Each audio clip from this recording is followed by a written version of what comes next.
So, hello everybody, welcome back. I am BlackOpsAmazing, and today I'm going to be showing you the top 5 secret things you didn't know about ZETSUBOU no SHIMA. Now, although there are loads of Easter eggs within this map, I wanted to pick the ones that also have a background and a storyline to them. Because there are so many Easter eggs, I wanted to pick the ones that actually have a meaning and a story behind them, which is part of the reason why I think they are the best. Not only that, but I also do think they will help you out not only a lot in the game, but also to understand the zombie storyline. I do know that a lot of you guys might know some of these, since you are all zombie pros, but I mainly wanted to make this video to help everyone out on the Xbox, so you are ready and prepared. Anyway, a like rating would mean an awful lot to me, it only takes a second, but without further ado, let's get straight into it. Enjoy. So coming in at number 5, we have the story of the Keepers. Now this starts out with you obtaining the skull of SAPWE. After cleansing all 4 skulls, a secret crypt will open at the bottom of the altar. As you make your way down, you will see this whole room. The walls include the same encryption, the same pattern that we could see within the crazy place in Origins, which is a crazy Easter egg or small reference in itself. But as you go to get the skull of SAPWE, you will notice Keepers come and attack you. Now if we think back to Dir, Eyes and Draka, or even Shadows of Evil, the Keepers were good. It was only in Dir, Eyes and Draka, when the Keeper went to fetch the MPD for us from the moon,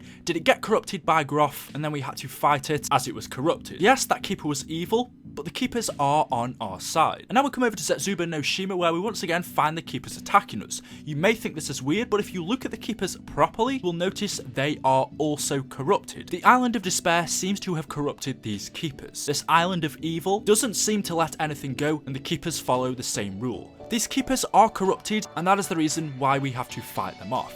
After obtaining the skull of SAPWE by collecting, I believe it is 25 Keeper souls inside of it, you get the achievement called the Ultimate Sacrifice. Now this links into this Easter egg. If you go up to the walls in this crypt and use the hallucination power, you will light up 3 symbols on the wall. And these symbols tell the story of SAPWE or the Keeper. And although the story isn't 100% set in stone, we do have a very good idea. Take a look at these 3 symbols. The first one shows the Keeper or SAPWE being praised by the humans. Similar to how if we go over to the premise image, we can see our 4 characters, our Keepers, being praised once again by the humans. They are being looked upon as gods, as their heroes. SAPWE, the protector of these people, keeping them safe from the apothecans, as we know they have been for many years. Moving over to our second symbol, you can see we have the island of Pompeii, ZETSUBOU no SHIMA, but it has been taken over by all of the evil.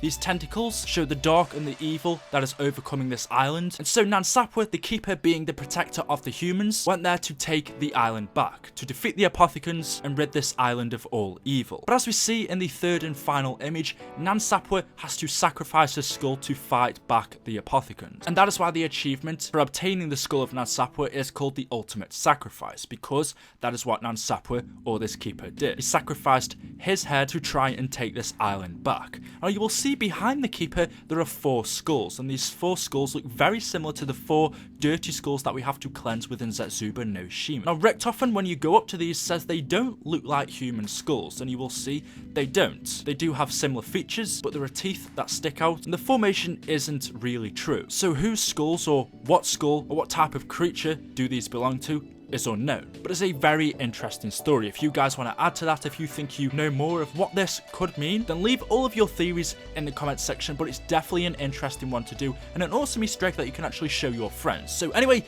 that is number 5, let's get into number 4. Now for this one, I've recently done a big long video explaining all of this, so if you would like more information at the end, then definitely check out that link in the description. But this is the experiments on the dragons at the Division 9 facility. After once again using the skull of SAPWE to reveal a poster down in the bunkers, this will then allow you to use the Anywhere But Here gobblegum to teleport to this secret room.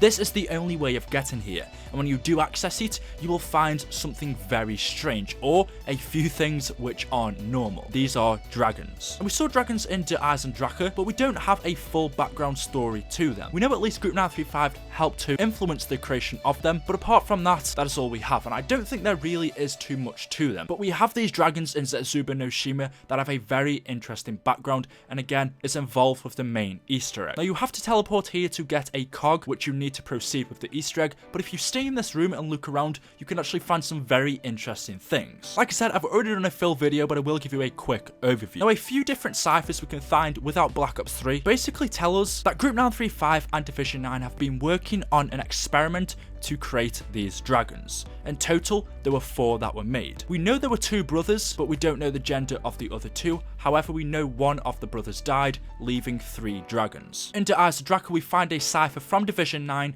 telling Group 935 that they have completed the resurrection of their ancient beasts. The ancient beasts are these dragons. It's not clear whether Group 935 gave these eggs to Division 9, so then Division 9 could bring these dragons to life, or somehow Group 935 gave DNA of dragons to Division 9 so they could bring them to life. However, we find these eggs in the Division 9 labs. Division 9 have been following some blueprints and schematics of Group 935, and they finally helped to resurrect and bring these dragons back to life. However, the dragons have escaped, and 2 of them flew over to Stalingrad. Like I said earlier, one of the brothers died. We don't know where the other 2 went, but one of them is over in Stalingrad, and it is wreaking havoc over the city. The city of Stalingrad is on fire, and Gersh can see that. And as I'm sure many of you will know, in DLC 3, possibly could be 4, we are going to Stalingrad to kill Nikolai's test subject, which means we will be seeing this dragon. Whether it's going to be a friendly dragon to us to help us out, whether it's going to be an enemy we have to fight, but we will be seeing Stalingrad on fire and this dragon probably being very annoying. But that's a basic overview. If you are interested,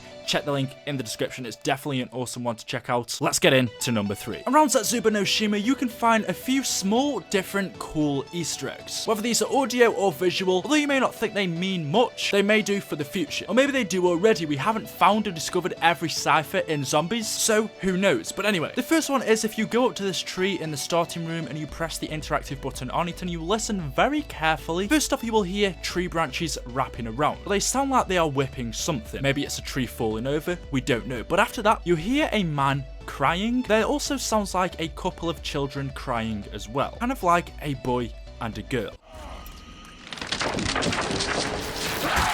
You invite your own destruction.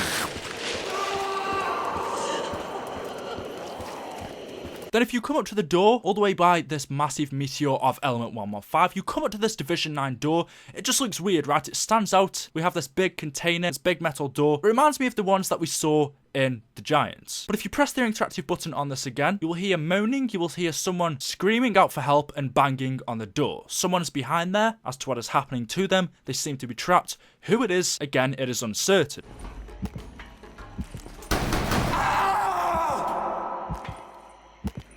And I'm sure many of you will already know the hallucination Easter eggs that you can find within ZETSUBOU no SHIMA. Whenever you infect yourself with these spores and stay there for long enough, you will hear a weird Japanese sound or scary Japanese talking every now and again, which is creepy in itself. But when you activate all of these spores and go up to these certain locations, I believe there are 5 different locations you can go up to, these hallucinations will start to kicking in and you will see things and events that happened either in the past for ZETSUBOU no SHIMA and the gruesome events that went down here, or you are having hallucinations of things that actually you can't see or aren't real.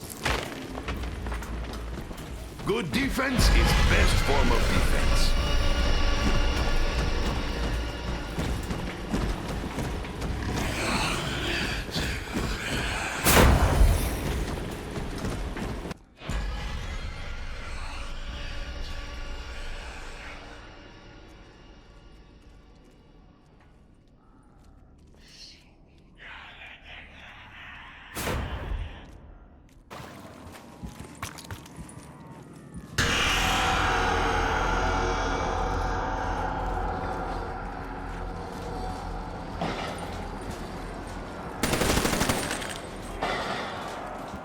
These ones definitely are creepy if you're not expecting them. There's also another one down in the Division 9 labs. If you go up to this book and you press the interactive button on it again, a weird noise plays from it. Now, what information this book contains, we don't know. On this page, it looks blank, but it's right next to the KT-4. So could it have been for putting down experiments and information about the KT-4, maybe ingredients that needed to be added to this weapon? So let's get into number 2. We are really getting down to the bottom of this. If you have enjoyed the video so far, a like rating would mean an awful lot to me. Do it if you've done it. Thank you very much. Anyway, here we go. So for number 2, you have to get up to round 50 to experience this. But don't worry if you can't get it for yourself, because it doesn't change in the game anyway. So I'm going to show you up on screen. And this is the distant monster Easter egg. Now when you get onto exactly round 50, this is when this Easter egg activates. At the start of the round, you will hear a roar throughout the map, and this roar is from this distant monster. Now, if you come over to Lab B and look all the way at the back out of the map, you will see this monster walking across the landscape, walking across the sea, walking across the swamp all the way at the back.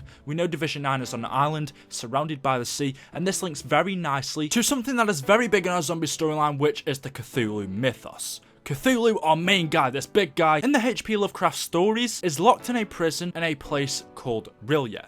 R'lyeh is actually based not far from the Pompeian Island, and in fact R'lyeh, that city itself, got inspiration from the Pompeian Island itself. This whole mythos, this whole mythological place created by H.P. Lovecraft all those years ago, R'lyeh, this underwater city, had its inspiration from the Pompeian Island. Like I said, it's based not too far, or the closest place to R'lyeh is Pompeii. So is this a reference to Cthulhu? Is this Cthulhu walking across in the distance through the ocean that we can see? I mean, we can see these tentacles or whatever they seem to be sticking up on his head. We know his face has tentacles coming out of it. We know he is this big, massive creature. Are they referencing Cthulhu in some way? Maybe showing he escaped from R'lyeh, he escaped from prison, Cthulhu has awoken. I definitely think towards DLC 4, towards the end, we are going to see more of Cthulhu, but it just seems to be an awesome reference that Treyarch have added in. A lot of people have also said this is Azathoth, and I believe he doesn't live on Earth. Azathoth does look pretty similar, but for me, I think this very much could be referencing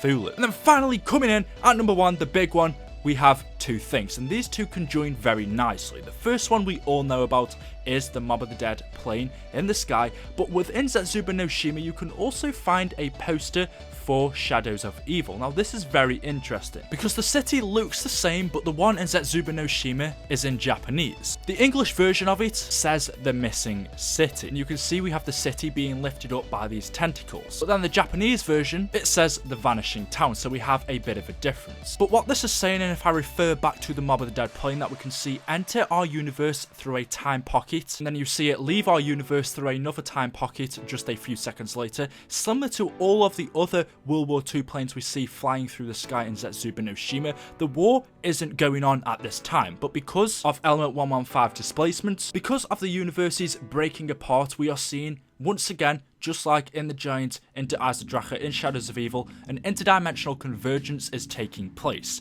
meaning things from one universe are bleeding through to another universe. Hence why we see the Mob of the Dead plane not only in ZETSUBOU no SHIMA, we also see it in Shadows of Evil in the Giant. And there are two reasons as to why this could be happening. Either because Maxis is going around destroying universes, bits from one universe and another universe have collided together, causing this interdimensional convergence, meaning things from one universe are bleeding and going through into another. They aren't supposed to be there, but because of this, because of element 115 displacement, element 115 is the thread that is holding the whole universe together. A displacement has occurred, and that is why we can see the Mob of the Dead plane. And that is the same with the poster. We are seeing this reference to Shadows of Evil in ZETSUBOU no SHIMA, most probably due to element 115 displacement or in an interdimensional convergence. I don't think this is showing that ZETSUBOU no SHIMA and Shadows of Evil take place in the same universe, because we saw similar things in Eyes of Dracha, and as Richtofen says very clearly, or I believe it's Dempsey actually, he specifically says different universe, same shit. Meaning we are in a different universe. From the Giant, they have travelled to a different universe, but they are just setting out to achieve the same goals. And I believe it's the same for ZETSUBOU no SHIMA. Different universe, same shit once again. So there we go. Hopefully you have enjoyed the video. Those are my top 5 Easter eggs and things in ZETSUBOU no SHIMA, and I all think they are all very important. We have so many more